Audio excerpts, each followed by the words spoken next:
Querido bom Deus, muito obrigado, Senhor, porque estamos aqui iniciando esse vídeo, estamos aqui junto com o nosso amigo aqui que está do outro lado da tela, pedimos as suas bênçãos, que nós possamos compreender esta mensagem, nos dê entendimento, nos dê sabedoria, perdoa os nossos pecados, nós oramos em nome de Jesus, amém. Ok, meu irmão, vamos iniciar aqui. Como nós mencionamos, o livro de Daniel relata então esse ocorrido aí. O rei Nabucodonosor, ele teve um sonho. E que sonho foi esse? Ele teve um sonho, ele sonhou que ele viu ali uma estátua. Essa estátua ali tinha partes ali da estátua, era de diversos metais. A cabeça era de ouro, o tórax era de prata, o abdômen era de bronze, as pernas eram de ferro e os pés, os dedos dos pés, em parte de ferro e em parte de barro. Então ele viu aquele sonho, né? E até aí tudo bem. Mas aí, o que ele viu nesse sonho? Uma pedra cortada sem auxílio de mãos, ela veio e atingiu os pés da estátua. E aí destruiu a estátua por completo. Este é o sonho. E aquela pedra ali, ela se tornou num grande monte, tal, e tem um significado para isso, né? Muito bem. O rei teve esse sonho e ele ficou ali muito impressionado, ele ficou ali perturbado com aquele sonho e ele decidiu agora perguntar ali para os sábios, chamou ali os sábios ali que viviam ali no seu reino, para que os sábios ali dessem um parecer, dessem ali uma explicação, uma interpretação daquele sonho.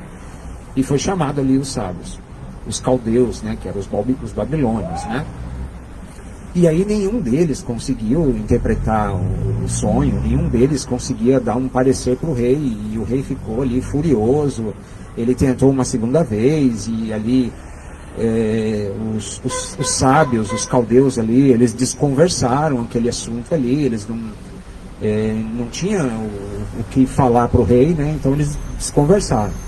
E o rei ficou furioso e determinou uma sentença. Você sabe que naquele tempo o rei era o poder máximo. Diferente dos dias de hoje, que o poder é dividido entre poder executivo, poder legislativo, poder judiciário. Naquele tempo não. O poder era concentrado na pessoa do rei. E o rei determinou que todos os sábios seriam mortos. E ficou ali determinado, ali o chefe da guarda saiu para cumprir ali a ordem do rei e chegou até quem? Chegou até Daniel. Daniel, nesse tempo aí, Daniel era um jovem que tinha sido trazido cativo de Jerusalém, lá do reino de Judá. E aí o que aconteceu? Quando Daniel ficou sabendo disso daí, ele, né, pegou ali ele de surpresa. Daniel pediu tempo, né? Olha, me dê um tempo aí e tal. E ele foi ali, Daniel foi até os seus amigos. Ele tinha ali 3 amigos, né? Que era Misael, Ananias e Azarias. Ele foi ali atrás dos 3 amigos.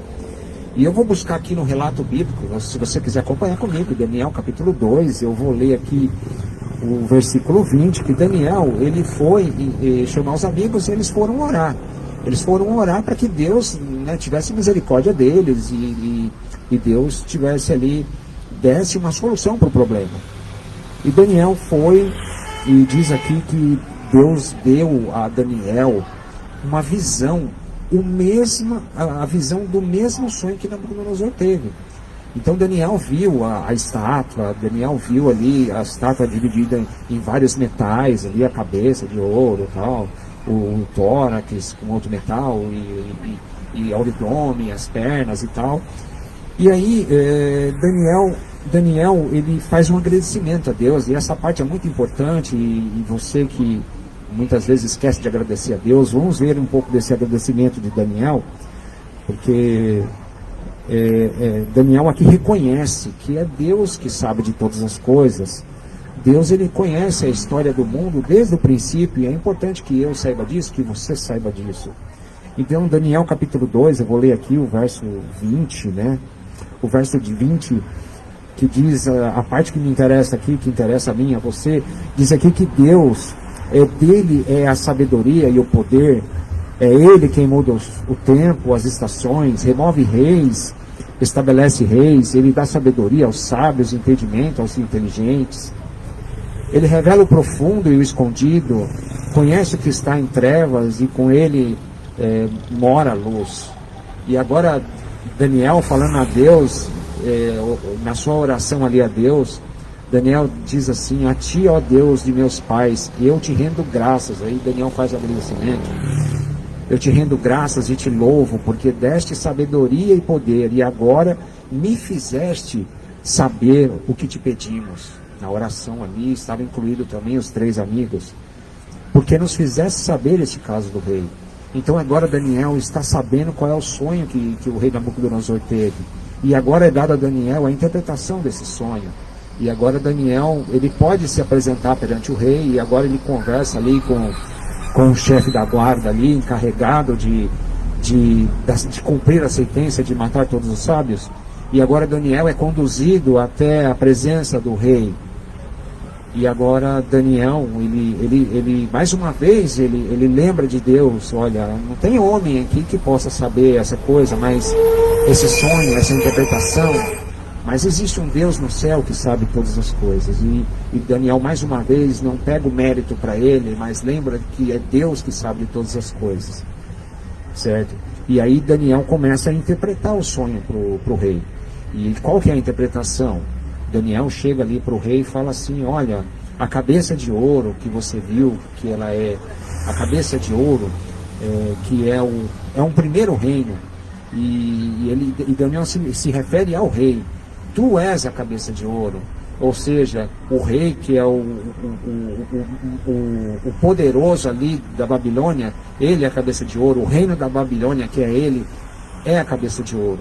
Mas depois do reino da Babilônia viria um segundo reino. E que reino que é esse? O reino representado pelo tórax de prata. E depois viria um terceiro reino, né? Esse segundo reino, que é o tórax de prata,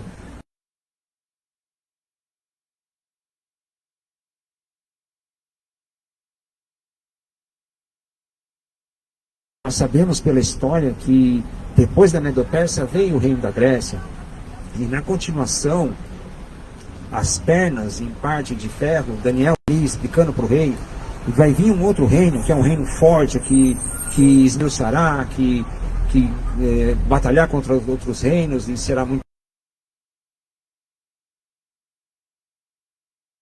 história. Depois do reino da Grécia veio o quê? Veio o reino de Roma, seria o quarto reino. E depois do quarto reino, representado agora pelos os dedos da estátua, e esses dedos da estátua, que era em parte de ferro, em parte de barro, seria um reino que viria, um reino que surgiria depois da queda do Império Romano. E nós sabemos que depois da queda do Império Romano, até os nossos dias de hoje, as nações aí estão divididas, as nações têm nações fortes, nações fracas, elas não mais se ligarão, elas não mais se juntarão num reino só, mas elas se tornarão várias nações. E hoje é o que acontece. Se você olhar no mapa mundial, você vai ver ali as nações ali, muitas e muitas nações da Europa, muitas e muitas nações da América. Ou seja, nós somos um reino dividido, um reino de muitas nações, representado pelos os 10 dedos da estátua. Primeiramente, aqueles 10 dedos, elas representavam ali as 10 nações bárbaras, certo? Mas hoje nós continuamos nesse reino dividido, das nações bárbaras ali depois da queda do Império Romano, né, as 10 nações bárbaras. Agora nós continuamos ainda nesse reino dividido, tá bom? Ok, então até aqui beleza.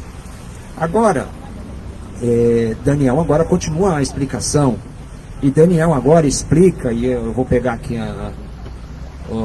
minha ferramenta. Daniel agora explica que aquela pedra que foi cortada ali do monte sem auxílio de mãos, ela veio atingir os pés da estátua. E nós sabemos que Jesus, ele é identificado como a pedra. São Mateus 21:42 diz lá que a pedra que os construtores rejeitaram veio essa ser a pedra angular. Jesus é identificado como a rocha. Jesus é identificado tanto como pedra como a rocha. Ou seja, aquela pedra que veio e atingiu os pés da estátua, aquela pedra é Jesus. Então Jesus vai vir nos nossos dias. Ele ainda não veio, mas ele virá nos dias em que as nações estão divididas, que as não mais se ligarão. Então Jesus ainda, essa pedra representa que Jesus virá nos nossos dias. É a parte do sonho, é a parte da profecia que ainda não se cumpriu. E eu estou aqui, e você está aí. Se você crê como eu, você crê que essa profecia ainda vai se cumprir, que Jesus vai voltar. E quando ele voltar, e essa é uma parte importante que eu quero te dizer, quando Jesus voltar, ele vai atingir este mundo, ele vai atingir os pés da estátua, esse mundo como é hoje. E diz no sonho de Nabucodonosor que ele destruiu a estátua. Essa pedra veio atingir os pés da estátua nos dias de hoje e destruiu a estátua. Então, meu irmão, minha irmã, que você está aí assistindo do outro lado da tela, quando Jesus voltar, ele vai dar um basta nessa história. E aqui não tem espaço para a gente crer na volta de Jesus em 2 etapas, ou em 3 etapas, ou em 4 etapas. Jesus vem, ele vai, quando ele chegar aqui, ele vai encontrar 2 grupos de pessoas. Ele vai encontrar os justos e os injustos. Ele vai encontrar aqueles que servem a Deus e aqueles que não servem a Deus. E ele vai prestar contas nesse dia. Não tem separação. Não. Primeiramente é os justos, depois é os injustos. Não. Quando Jesus vem, quando a pedra veio, ela atingiu a estátua. Então no mesmo momento. Eu gostaria de ler um texto. Nós vamos ler mais textos nos próximos vídeos para reforçar esse assunto. Mas eu gostaria de deixar um texto para a gente confirmar isso que eu estou te falando. Por exemplo, Mateus capítulo 16, verso 27, ele confirma essas palavras, que quando o Filho do Homem vier, eu estou puxando aqui o meu aplicativo no meu smartphone, Mateus 16, verso 27, diz assim: porque o Filho do Homem há de vir na glória de seu Pai com seus anjos, e então retribuirá a cada um conforme as suas obras. Jesus, quando ele voltar, quando essa pedra vir e atingir os pés da estátua, Jesus vai vir e vai retribuir a cada um conforme as suas obras. Aquele que andou com Cristo, aquele que desejou fazer parte do reino de Deus, ele vai com Cristo e vai viver com Cristo os 1000 anos, como diz lá no livro de Apocalipse. Mas nesse mesmo momento que a pedra vir e levar os salvos, neste mesmo momento ele vai prestar conta com aquele que não quis participar do reino, com aquele que quis viver na vida de pecado, e vai ser destruído. Essa profecia, esse sonho nos mostra aí que o reino deste mundo vai ser destruído, vai ser aniquilado, vai ser destruído de uma vez por todas. Essa história de que Jesus volta, mas a vida aqui na terra continua, de que esse reino da terra vai permanecer aqui durante 1000 anos, que haverá aí um tempo aí que Jesus vai pregar para as pessoas, Jesus vai vir e ainda vai pregar para as pessoas se converter. Gente, nada disso não é bíblico. O sonho da estátua diz que Jesus vem, e quando ele vier, ele vai atingir ali os pés da estátua, ele vai destruir a estátua. A minha chance de aceitar esse reino é hoje. A sua chance é hoje. Deus nos dá uma segunda chance todo dia. Não haverá uma segunda chance depois da volta de Jesus. O dia da volta de Jesus é o dia de prestar conta. Certo, meu irmão?